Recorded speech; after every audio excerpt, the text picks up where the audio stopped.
Hello, everyone. Welcome back to the Absolutely Podcast, the podcast specifically designed to help women defeat diet culture and to live their dream healthy lifestyle.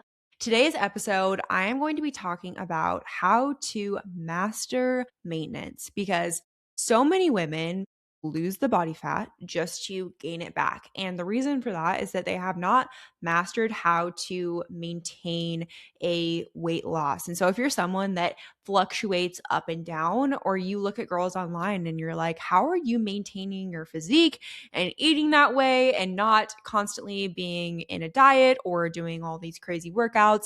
This episode is for you because it's so easy to kind of put yourself into that space of comparison or be really, really dialed in a fat loss phase. And then once you exit that, you're like, why do I just keep gaining the fat back? I am someone that has definitely been on both sides of the spectrum. Like when I first started my fitness journey, I totally struggled with this. I would either be super dialed in and like kind of that black or white mentality. And then the second I decided that I was done or whatever, I would fly back to the other side of the pendulum and just gain the weight back and feel awful. And since I have really learned about this healthy lifestyle and now have been able to help countless women do this as well, I've been able to really develop and learn how to truly maintain. And let me tell you, there is so much magic in the maintenance period. And if you can learn how to maintain your weight and not be going through these constant fluctuations, life is a lot easier to live. Your progress is a lot easier to maintain. And so I've picked up a lot of different tips and tricks and strategies along the years. And I have been in a maintenance period, honestly, for like over a year now, year and a half now. And I have literally fluctuated within like a 2 to 3 pound window, like nothing insane. And the reason for that is because of my rock solid habits, because of these strategies. And so I'm really excited to help you master maintenance because maintenance is really something no one talks about and something everyone should be talking about because you're not created to be living in a diet forever. Like you have to understand how to maintain your weight after the diet and get to a spot where you're feeling good and you're excited and ready to maintain. So that is what we'll be talking about today. But before we jump into the bulk of the episode, I'm going to do a little weekend recap, a little favorites, and then we'll head into the episode. But if you ever want to skip ahead, I'll probably be done with this around minute 10, if I could guess. But I feel like some weeks are more chatty than others. Last week should have came with a trigger warning. I talked about my scorpion story, which apparently triggers a lot of people. I mean, it triggered me. I still have PTSD. Being in this chair today, I have a little PTSD because the scorpion, I'm looking across at the wall where it was lurking. Yeah, it was a horrifying story. So if you want to learn and listen to what happened to me last week, you can listen to last week's podcast episode. It was also a really good podcast episode on top of my stories. But that was a funny week of recapping. So I think this one will be a good little recap too. But it was Easter weekend. Yesterday was Easter. I love Easter, especially in Arizona. It's just like such nice weather this time of year typically. It was like 90 degrees yesterday, perfect out. And so it was a great weekend to celebrate Easter. So on Friday, which was Good Friday, we went to church, which was really special, and then went to dinner after that. And that Friday as well, I got a new car, which was very exciting. And it was something I had been putting off for a long time. I knew I needed a new car. And honestly, I like cars, don't get me wrong, but it's not something I'm like super excited to go and buy. Like it's just more of an annoyance and an admin task, honestly. And so I knew it was something I needed to do before my other car was like breaking and stuff. And it was just becoming a money pit. So I knew I needed to get a new one, but I kept putting it off, kept putting it off. I thought I wanted a Tesla because living in Arizona, there's charging stations everywhere. Everyone drives a Tesla. And honestly, I just couldn't be bothered to figure out what other car to buy. So I did end up purchasing a Tesla. And by the way, if you ever purchase a Tesla, it's the easiest buying experience of all time. I literally go in to the Tesla dealership. No one's trying to sell you anything. They're honestly like, you know what? If you want it, great. If you don't, buy. And that's how it should be. Like, that's how I try to sell my health and fitness coaching too. Like, no one likes a desperate salesperson. I remember going in last week to my appointment and I was so nervous that I was going to like choke and accidentally like buy something or whatever. Yeah, no, that was like completely opposite. They went over the specs and whatnot, and they were like, hey, like if you want it, great. If not, buy it on the app if you want it. If you don't, that's fine. We'll never see you again. Like it was such a lax sales experience, which was insane. This is sounding like a Tesla ad. I wish it was. But I got the app, and literally you buy it on the app and you go in. I signed like 5 papers and got the car. It was so crazy. Yeah, it was such a crazy experience. Just like comparing to buying a car the last time I did, it was so long, hours and hours and hours and hours, just like sitting there and waiting, and it's terrible.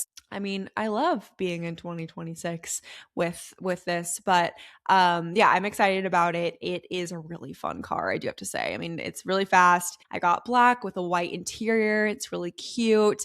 I'm not bragging about it, but I am just excited about it. I think anytime you get a new car, it's exciting. It just like smells good in there. The best thing though about it, this is also my favorite of the week, is the full self-driving. I thought I would be scared about full self-driving, but let me tell you, I have been getting in my car every single time and just pushing full self-drive, and it drives anywhere. It's absolutely crazy. Also, I'm like not a stranger to self-driving because here in Arizona, they have a lot of Waymos, which are completely self-driving cars, but you can't like sit in the front seat. So it's definitely like a little bit trippy to be in the front seat and having it drive for you. But girl, like I'm getting in the car, I'm pushing gym, self-driving to the gym. Today, self-drove to my nail appointment. Like I am about to never touch the wheel again. Okay. Like passenger princess, next level, except for my car is driving me. Who needs a boyfriend when you can just have Tesla full self-driving? But I've been loving it so much. It's been really, really cool. But I think anytime you get a new car, like you're like excited about it for the first week or two. So we'll see. I have to figure out the whole charging situation because it's just different than a car. And I'm like, have this fear I'm going to just be stranded and somehow it's just going to die in the middle of nowhere, which I would never allow that to happen. My type A self is honestly a perfect candidate for a Tesla because I charge things and I make sure things are not dying, but it's always like a little bit scary. But for now, I love it. And it was like a really fun Friday for that, picking that up and driving it back to my house. Saturday, I went golfing with some of my girlfriends, which was super fun. And I got a birdie, which was cool. And we got dinner after, just kind of spur in the moment, and got a couple glasses of wine. And it was a really, really fun day. And then Sunday, also golfed. It was a big golfing weekend. I mean, if you're listening to this, you know that that's like my adult hobby that I love to do on the weekends. But I golfed Sunday for Easter Sunday with my parents. So that was a little fun family activity. And then we went to dinner last night at this place called The Rokery in Paradise Valley. I guess maybe it's like Phoenix area. It is really good. If you're ever here in Arizona, it is definitely like a heavy meal. I wouldn't even know how to classify it because they have kind of all food. I would say it's mostly like Southwestern Mexican situation. I don't know. I'm probably saying that wrong, but it's kind of has everything. Like also pasta. It's kind of rogue. Like I don't even know how to really classify it, but it's really good. They have really good like margaritas and jalapeno poppers. And I got the skewers. I tried to have an option that was like a little bit on the lighter side just because I did kind of eat out a lot this last weekend. And I was just feeling like I just needed a little bit of protein. But anything is good there. And they came with like rice and beans and tortillas. And we always laugh like this is a restaurant we can only go to like once or twice a year. Like it kind of just like destroys your stomach and it's really heavy, but it is really good nonetheless. And if you do go there, I do recommend the enchiladas. Like the enchiladas are so good. They are elite. But I did get the skewers. They were good. I don't know if I would necessarily get them again. However, it was still a good dinner. And I had an onion ring. I had some jalapeno poppers. I had a couple bites of queso. Wasn't my favorite, but it was okay. And then had a little bit of a skewer. And it was so dark in there, I couldn't tell what was on the skewer. And so I thought I was having a bite of chicken, and it was like a big bite of sausage. And that was quite the jump scare, but it was really good. So if you're ever in Phoenix, that's a good spot to go. It's like kind of a cool vibe too. So that was my weekend. And I am excited to kind of get into kind of the rest of this episode. I didn't even want to go over like a high low of the week just because weekend recap I think is way more fun. And I honestly just didn't really want to talk about any of my lows of the week because none really came to mind. And you know, that's good. Like we don't want to have a low that comes to mind like right off the bat at all. So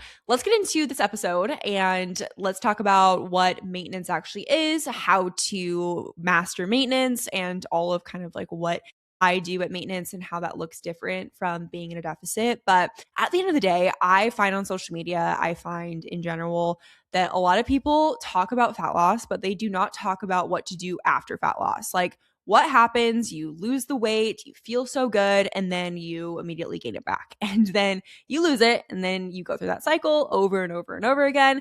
And maybe like the habits kind of start to creep away, the scale creeps up, and then you're right back to square one, slash maybe gain even more weight. And it's not because you're like lacking discipline or you are doing something terribly wrong. It's just because you have never learned how to maintain your weight. And maintenance is something that is different than being in a deficit. I always talk to my clients that are going into a maintenance phase, and I tell them, just like you had to have a learning curve when you went into a deficit and when you started to lose body fat, you're going to have a learning curve when it comes to going back up to maintenance, because no one ever teaches you how to live at maintenance. Like, I feel like diet culture, and especially women, we're only told how to diet. We're not told how to maintain. And so we're really going to be fixing this for you. We're going to be diving deep into this, and I'm really excited for this subject. I was like doing something, maybe I was in the shower or something, and I was thinking about how cool it is that I've been able to maintain for a long time now with going out to eat and having fun and being social and going on trips and doing all this fun stuff. And I realized like I need to spread the word on this. I need to talk about this because it is something that truly is life changing when you do figure out how to actually maintain your physique without being miserable, without cutting out social experiences, without cutting out your favorite foods. Like, it truly is magical. So let's talk about like what maintenance actually is and what it also is not. So maintenance, a lot of people think, oh, I'm just maintaining, so I'm just going to eat whatever I want. Maintenance, unfortunately, isn't like an eat whatever you want period of time. Of course, you can eat a little bit more than what you are eating in a deficit. However, like, it just doesn't mean you just get a free for all and a free pass to eat completely whatever you want and stop thinking about portion sizes. And that's where a lot of people get into trouble, is that their brain just kind of checks out post being in a calorie deficit or a fat loss phase. And they're like, I'm done. I am now going back to eating what I was eating before. And if you don't have a rock solid relationship with food and knowledge around nutrition, it's a really slippery slope. And I'm sure if you're listening to this podcast episode, you probably have been in that position of being really on top of your nutrition, and then you exit a dieting phase and you just completely rebound. And it's really, really frustrating to be in that. And maintenance really isn't all about to like still tracking your macros perfectly or like reverse dieting forever or doing all this stuff. Like, truly being at maintenance is being able to maintain your weight within 2 to 5 pounds, not stressing over food. Maybe you are tracking loosely, maybe you're tracking, but you're tracking at maintenance calories, maybe you're not tracking at all, but you are stabilizing your metabolism, you're maintaining your results without having to put in that much effort, not restricting anything, and you're actually like building a lifestyle that you can actually maintain and something you really feel like you could do long term. And I have been in a couple different maintenance phases, even myself. Like, I've had maintenance phases where I am tracking my macros at maintenance and taking a little bit more flexible approach. I've been in maintenance periods where I didn't track at all and was able to maintain. I've been in maintenance periods where maybe I'm tracking a couple of the days and still being able to maintain. So everyone's maintenance can look a little bit different and you can kind of define it a little bit different. But maintenance for me is like you're eating at your maintenance calories. And so we'll kind of talk about here in a second on like what is maintenance and like why and how to find your maintenance calories. But it is something that once you can sustain this progress and not be in a dieting mindset, you feel so much better. So a reason why a lot of women do struggle with being in a maintenance period is because we've only learned how to diet. We have not learned how to maintain, because all this education, I mean, hey, I'm saying like TikTok and skinny talk and whatever, like, it's teaching you how to diet. It's teaching you how to undereat.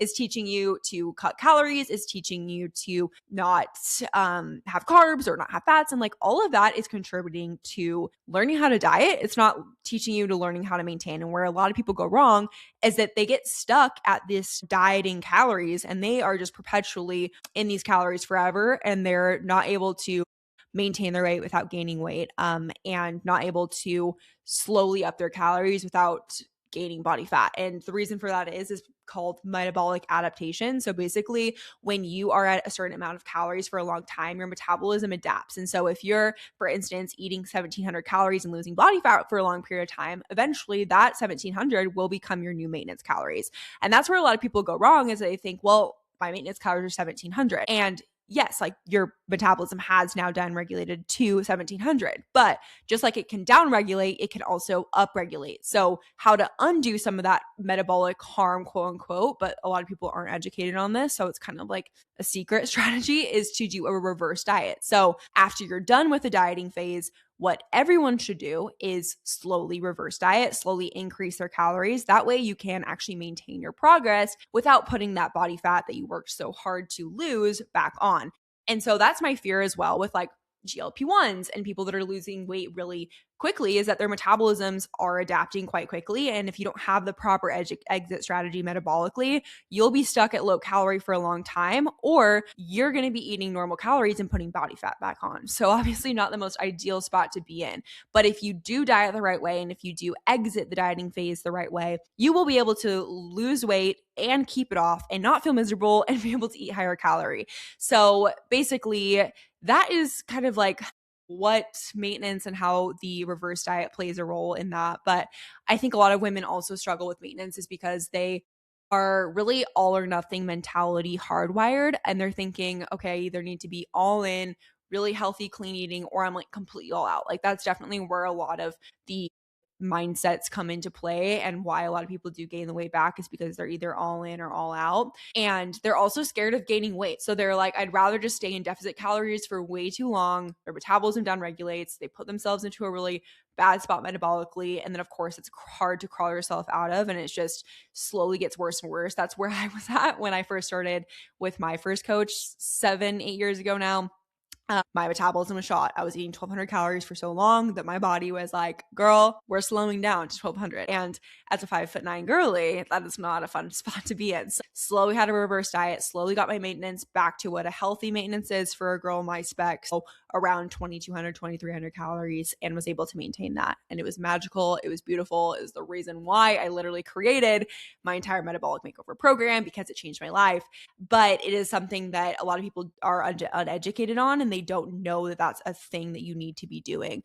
So having the proper exit strategy is vital to having the right progress and the results that you want to see through reverse dieting. And so, I mean, when it comes to maintenance too, like there are mistakes people make at maintenance too. It's not just like the mistakes that they're making from exiting a dieting strategy, but they're maybe like just immediately dropping all structure and routine. So, okay, I lost 15 pounds for my wedding. Now I'm just going to just drop my workouts. I'm not going to have my steps. I'm not going to drink my water. I'm not like, it can be a very slippery slope with that. So it's very important to recognize that just because you're going to maintenance doesn't mean you say peace out to all of these healthy habits that you have built up.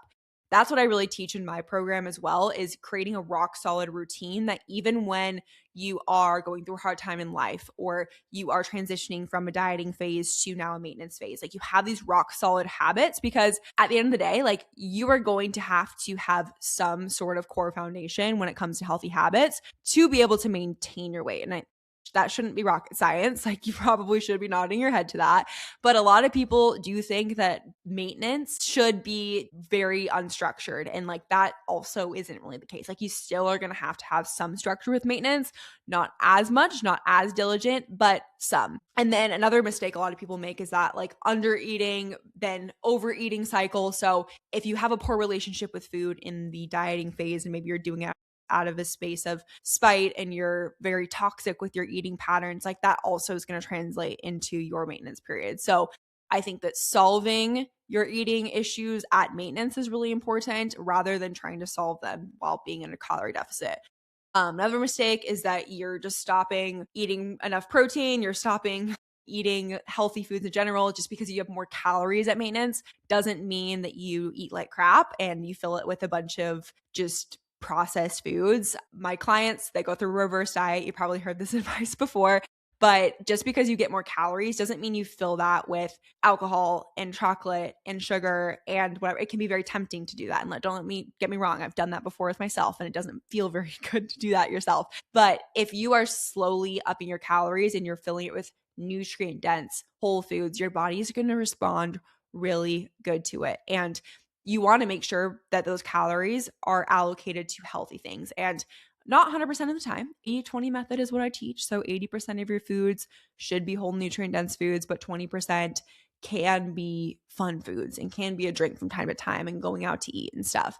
But if you are like really wanting to go all in with your fitness journey, I think at the end of the day, it's so important to understand calories, to understand macros, because once you go into maintenance, if you have no concept of calories or macros, you're not going to be able to maintain your weight very well because you're just not going to understand food. So this is where I see a lot of women go wrong when they are put on a meal plan, because meal plans short term can work really great. Like I'm sure some of you gals that are listening to this have been put on a meal plan and maybe you drop weight pretty quickly.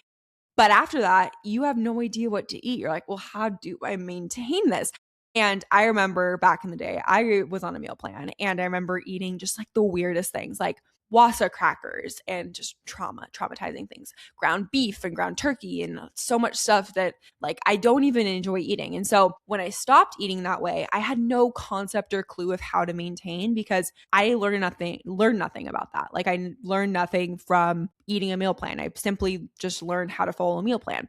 Whereas someone that maybe learns to track macros or track calories, you get a lot of awareness around what is in food. And so that's why I really love that math method for a lot of my clients and using it as an active form of learning rather than like a jail cell of nutrition. Like I don't like to view macros as that. I like to use it as a freeing tool to be able to understand nutrition, to be able to kind of put the pieces of the puzzle together of like, oh, I didn't realize that the dressing had 500 calories in it. Or like, I didn't realize that this avocado, like I was having 3 times the normal serving of it. Oh my gosh. Like it's very eye-opening to understand nutrition and really eye-opening to understand what you're putting in your body. And so you're going to be able to maintain so much better if you have that awareness around nutrition. And it becomes a lot less scary because you just understand like what's in food. Like being able to go out to eat, like for me, I think this was the most game-changing thing for traveling and just having more balance with my friends and family and stuff is going out to eat and understanding what the best choice was. My clients, and I mean, they still ask me this, but like, what's the best choice here? And when you truly understand how to maintain, you truly understand nutrition, you know immediately what the best choice is. And it's not always that like grilled chicken plate. You can have a balance of the satiety. You can have the balance of having a little taco or a burger or whatever. Like, hey, I had a burger this weekend and that was on my plan because I understand how nutrition plays a role into my day. And so it's so freeing. It's so freeing to be able to restore relationship with food at maintenance and understand calorically how your body processes things and how it maintains. And it's really quite beautiful. So I really recommend if you've never done a season of macro tracking, like that is really what builds a really firm foundation of being able to maintain yourself. Because if you have no awareness around nutrition and you're scared to track because I don't want to see food as numbers, you're going to probably have a hard time being able to maintain your weight. And that's maybe my hot take of the day, but I don't really care. That's how I feel. So let's talk about like what maintenance should look like. And I'm going to talk about also like what my maintenance period looks like versus my deficit periods. Let's make this just practical here. So your calories are going to be slightly higher than your fat loss calories. So for instance, if you are losing body fat at 1700, your maintenance probably is like 2000, 2100 calories. So that would be kind of like the reverse diet side of things, is like you'd want to go from 1700 slowly up to that like 2000 calories. So that's just an example there.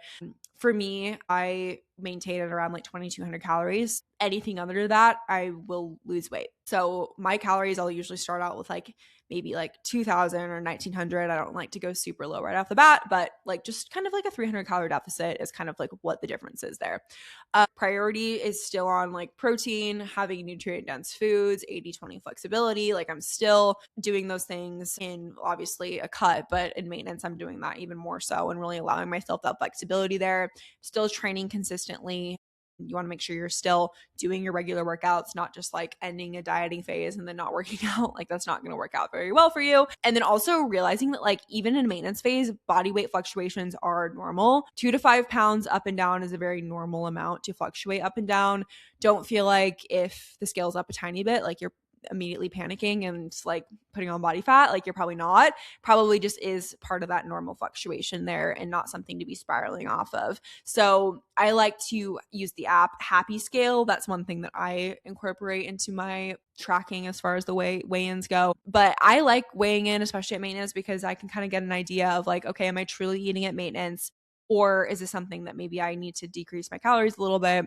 But for the most part, if you're being real with yourself, if you know you're truly eating at maintenance calories, you should be maintaining within a 2 to 5 pound window.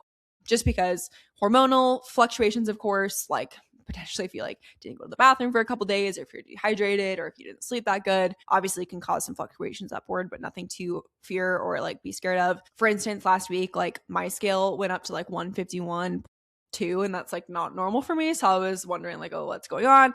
And now back down to like 148 today. So like hormonal fluctuations are something that are real and will happen, and we can't expect at maintenance even for your scales to just be like the same number every single day. Like it's still going to have those 2 to 5 pound fluctuations as the months go on. You know, maybe even gain a little bit of like water weight or weight in general, and then it goes back down. So there still will be like that ebb and flow. But basically, like my maintenance versus the deficit protocol, pretty much the only thing that changes between these two is my calories.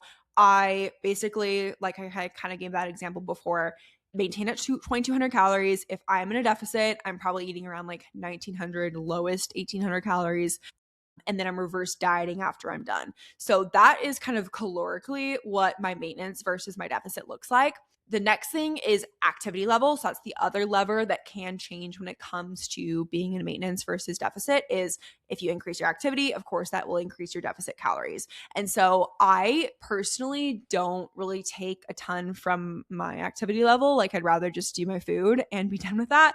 But some clients, they do like to have a little bit more cardio or whatever, but I am keeping my lifts the same. I'm always doing 4 lifts a week, whether I'm in maintenance, whether I'm in a deficit, keeping my cardio pretty much like 3 30-minute sessions, whether I'm in maintenance or whether I'm in a deficit. Sometimes I'll increase that if I'm in a deficit, but honestly, normally not. And then my steps stay the same, 10K. But that's also another thing that you can change from like deficit to maintenance, is having a little bit less steps or whatever, if you use that as an adjustment for like your reverse diet for your energy expenditure there. But yeah, so that is kind of like what my maintenance versus what my deficit protocols look like. But as you can see, like there still is a very firm foundation. There is those like foundational habits that I'm doing, whether I'm in a dieting phase or whether I'm not. And that's where a lot of people go wrong, is that they just have this like black or white mentality of I'm either losing body fat or I am completely off the rails. And like that's how you really breed a really healthy or unhealthy relationship with food and breed a lot of bad habits. And so I am going to really encourage you like to have a mental shift with yourself when it comes to being in a maintenance phase. And it can be really hard to unwire your brain from these dieting tendencies. Like I mentioned before, diet culture is a real thing and has completely brainwashed a lot of people. And I had to unlearn all of this for myself. So this some of it might be new to you, and you might have to recognize that you're having these thoughts and feelings, and that is totally normal. So we have to make sure that we are letting go that mindset of chasing new low weigh-ins on the scale, new lines, new leanness in your progress photos. Maintenance is kind of boring, and like it should be boring. That's a good thing. Like maintenance should be boring because we're focusing on maintaining. It shouldn't always be like exciting and amazing and low weigh-ins. Like maintenance, you should be maintaining. And that's where a lot of people get very unmotivated, because they're like, it's boring. Like at the end of the day, like you're not seeing these new lines. You're not doing it. Like it can get monotonous. It can get boring. But it's good. Like it should be something that you are excited about it being boring, because you're not in a place of, oh my gosh, I need to lose all this weight. I need to gain all this muscle. Like I'm just chilling. And the times I've been at maintenance, it's been really nice to just kind of be on autopilot in a sense, where I'm like getting my lifts in, I'm getting my calories in. I'm not like, overly tracking or anything like that. Like it's very freeing to be at maintenance. And we have to, though, rewire our brain of like, it's okay to be at maintenance. It's okay to not constantly be chasing a new low weigh-in.